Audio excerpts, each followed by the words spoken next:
Hello everyone, this is a video study. It has been probably about a month since I have posted, but if you haven't been living under a rock, you'll be aware that um, there's this thing called COVID-19 or coronavirus, which has been causing a lot of, stalling with a lot of things. So, for example, my job, my work, sent us home because we're not allowed to work. They can't open. Where I work is a park, so the park, they don't want people interacting and stuff like that. So it's been closed for at least 2 weeks now, and it's making an impact in everyone's lives, obviously. But I don't think I'm gonna not make it through this. It's just it's something that is a bit annoying for people probably, and we all just want it to be over. But there are a lot of people who have a really high concern about what this presents to just humanity as a whole, and how it'll affect us, and how it'll affect the economy, and how it'll affect,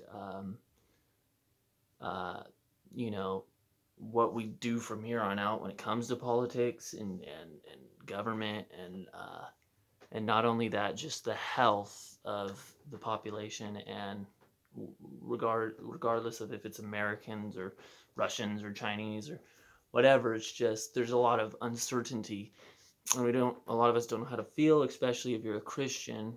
Um, you're either looking at this in two ways. You're either looking at it like, okay, I know what I believe, that God is in control of all things, which we're going to go over in this video, and that I don't have to worry about these things as much.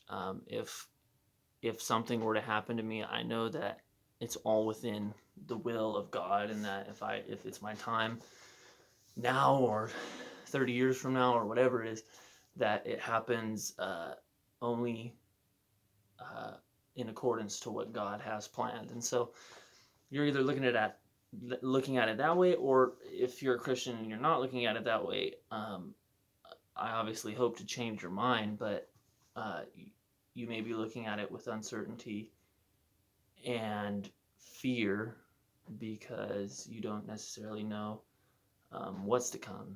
And so I'm just going to go over some verses that different books in the Bible, but verses in different books, to kind of try to touch on what how we should feel about the state of the world and where it's going, and should we feel concerned, and should we think that for some reason what God has planned maybe has been trumped. Which, when I hear a question like that, or I that gets brought up to me, I kind of just like, what God are you worshiping? Because the God of the Bible and Christianity is a God that is in control of all things. He is sovereign, and nothing happens apart from what he allows or declares. And so we're going to start, if you want to go to Colossians chapter 1, verses 16 through 17. I'll give you some time to get there. Um, so it starts in 16, and if you read it, it says it's referring to Christ. It says, "For by him all things were created, in heaven and on earth, visible and invisible, whether thrones or dominions or rulers or authorities, all things were created through him and for him, and he is before all things, and in him all things hold together." So it goes on to kind of continue to say the same things, that Christ is in control. You don't have to assume or think or get this idea that something else is pulling the strings. It is created by him, for him, and he's from the beginning to the end, and there's nothing that ultimately supersedes him. Another verse, if you'd like to jump with me to Romans chapter 8, verses 28 through 29, or we could just do 28 through 30. This one's a little more specific about the elect and how if something good happens for a Christian, that it ultimately is God, but that if something good happens to someone who isn't a believer, it may not even be something that's good in God's eyes, and it easily could be apart from what he ultimately wants for that person. So I'm going to try to point that out to you when we read it, and it might become obvious right when I say it, but it says in verse 28 of chapter 8, book of Romans, "And we know that for those who love God, all things work together for good, for those who are called according to his purpose. For those whom he foreknew, he also predestined to be conformed to the image of his Son, in order that he might be the firstborn among many brothers, and those whom he predestined, he also called, and those whom he called, he also justified, and those whom he justified, he also glorified." So this verse here in Romans does not only display the sovereignty and the supremacy of God in Christ, but it also points out, if you read and in verse 28, "And we know that for those who love God, all things work together for good." And so a good analogy of that would be if you were to go back to Genesis. I want to say it's somewhere the late 40s, 50s chapters, when Joseph is ultimately second in command of Egypt now, after being, I think they attempted to kill him or they tried to sell him into slavery. I have to brush up on Genesis, I guess, but one thing I definitely didn't forget about the story is that at the end, they're coming before Joseph, who they don't. I'm not sure if he doesn't recognize him or they don't recognize him. I can't quite remember. I think they don't recognize him. And everywhere, in many places around Egypt, there was this famine, this kind of plague. Certain things weren't growing. I think there was like a drought or something. And so there was a lot of starvation and hunger and poverty that was going on because of just certain conditions that was going on in that time in that region of the world. And so they come before Joseph, and Joseph, having this power, just pretty much the most power in Egypt, second in command, and all these resources at his disposal, food and housing and whatever they would have needed, sees them, recognizes them, and ultimately lets them know that all the things that they tried to do wrong to him throughout his life, and all the trials that he went through, that would have seemed like at the time when they were happening to Joseph as though God was trying to punish him or that God was trying to put him through something, ultimately led to this point where it put him in a position to be able to forgive them. Not only that, forgive them of the things they did, but then preserve life in the sense that he can now take care of them, because they're fleeing from wherever they are, from wherever they are, and they're coming to him because they're without. And so it shows you that it not only displays it, but Joseph also says it, that you may have meant these things as evil to me, but God meant them for good. And so even the things that we think people are trying to scheme and plan and do to try to trump what the will of God is in the things that are supposed to happen, even when it looks like that, it's not really happening. And so we have to be reminded continually through the Word that when things come along, like something like coronavirus, which isn't really nearly as hard of a life we're living now as like Joseph had lived, you're going to find that it's really not that hard. Once you're reinforced, your faith and your belief is reinforced by what the Word says and teaches that you ultimately will find comfort and peace within that. And so those are two verses, Colossians chapter 1, 16 through 17, and Romans chapter 8, 28 through 30.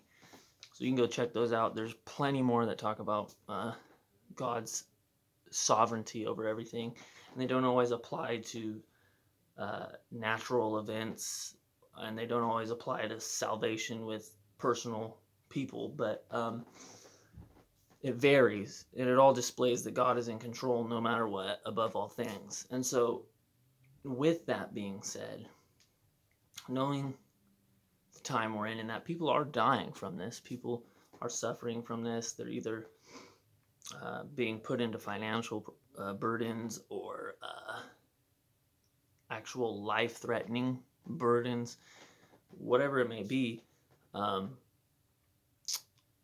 that we know within that we should never cease from sharing this message, because apart from that, we don't have any hope. Apart from knowing that He who is on our side is in control, apart from knowing that, we don't have any reason to think that this is going to end up right or the way it should. And so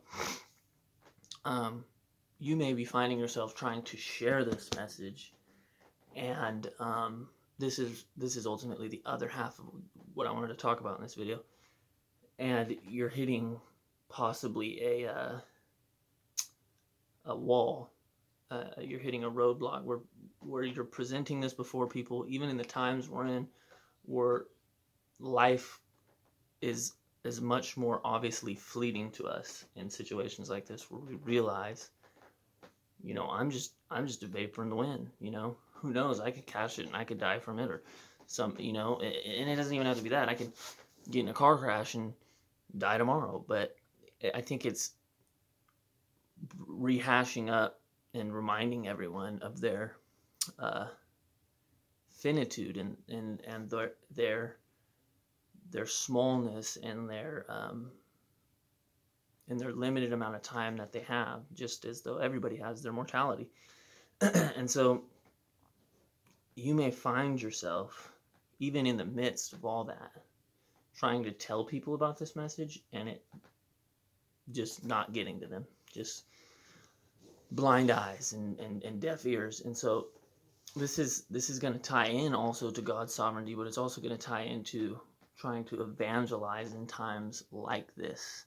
And so if you can go to 1 Corinthians chapter 3, chapter 2, verse 13 through 14.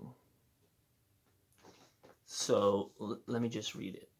And we impart this in words, not taught by human wisdom, but taught by the Spirit, interpreting spiritual truths to those who are spiritual. The natural person does not accept the things of the Spirit of God, for they are folly to him, and he is not able to understand them because they are spiritually discerned. So this is pointing to two things that I want to bring up. One is that, as you can see, there's just going to be people that you talk to, and you're going to bring this message before them, and they're going to be blind to it because it's something that ultimately, which has to do with the other thing I wanted to say, God hasn't allowed it. And so you can look at other videos I've done on how we're saved and salvation and stuff like that, but to find salvation, to be saved by Christ, you ultimately don't do anything that gets you it. So when you hear him say, and we impart this in words, so we tell you, but it's not taught by human wisdom, but taught by the Spirit. What he's saying there is that this message isn't a message of men. This message came from God. And that when you present this message before people and they hear it, it's not going to be you saying it that gets them to believe it. It's going to be the Spirit of God acting upon that in their life and in their heart. maybe not immediately, maybe over a long span of time, that will ultimately make them rethink or change their mind or come closer to it. And so when you go out and you're trying to share this message with people, just remember that the natural person, the person who really hasn't heard this message and doesn't know much about it, won't accept these things unless the Spirit of God is acting on it. And so you shouldn't get frustrated as though you're not doing a good enough job. Obviously, make sure you're right about the things you're talking about. Don't just be lying to people and just trying to convince them with any type of argument, but be right in what you're saying, be honest, be true, and let the Spirit of God act upon that, so that that will act in their lives, and you ultimately will have done the right thing, but you will have glorified God in that, and not yourself. So with that being said, it's about 16 minutes. I wish I'd posted more recently. To be honest, I real busy trying to figure other things out, deal with stuff.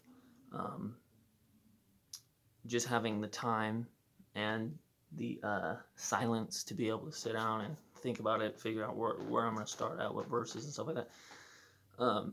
It's been a little more difficult to do recently, but I will continue to do it as much as I can, and I will continue to try to speak with people as I did with like my last video with uh, like a pastor or really anybody. It's not, when I spoke with that man, it wasn't my intention to speak with him. He just happened to be standing out on the corner down the street from where I live, and I just was like, why not talk to this guy? Why not make a video? So I am working to try to get more out there, but I knew I needed to kind of address this because a lot of people